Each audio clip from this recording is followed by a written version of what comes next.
செந்தமிழ் சிற்பிகள் பாவேந்திர பாரதிதாசனார். பாவேந்தர் பாரதிதாசன் புனைப்பெயர்கள்: புதுவை KSR, கண்டெழுதுவோன் கிறுக்கன், கிண்டல்காரன், பாரதிதாசன், நாடோடி, வழிப்போக்கன், உண்மை உரைப்போன், குயில் செய்தியாளர், கைகாட்டி.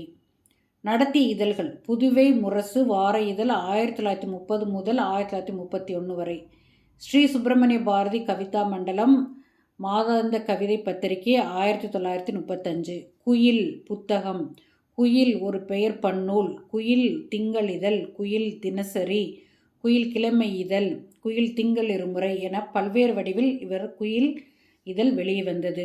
இயற்றிய நூல்கள்: மயிலம் சுப்பிரமணியர் துதி அமுது, புரட்சிக்கவி, எதிர்பாராத முத்தம், குடும்ப விளக்கு, இசை அமுது, பாண்டியன் பரிசு, அழகின் சிரிப்பு, காதல் நினைவுகள், இருண்ட வீடு, தமிழ் இயக்கம், கடல் மேற்குமிழிகள், சேர தாண்டவம், தமிழச்சியின் கத்தி, குறிஞ்சி திட்டு, கண்ணகி, புரட்சி காப்பியம், மணிமேகலை, வெண்பா.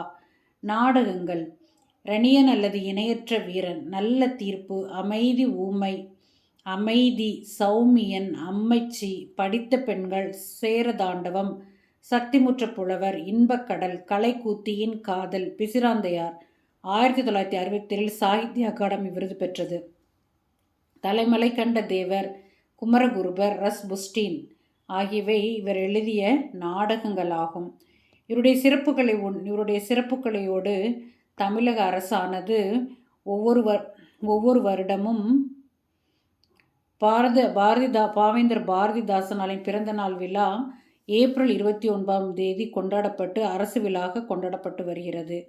இவருடைய சமுதாய பார்வை: சாதி இருக்கின்றதென்பானும் இருக்கின்றானே என சாதி வெறியே சாடினார். எல்லாருக்கும் எல்லாம் இருப்பதான இடம் நோக்கி நடக்கின்ற இந்த வையம் என பொது உடைமை கருத்துக்கு சொந்தக்காரர் பாவேந்தர்.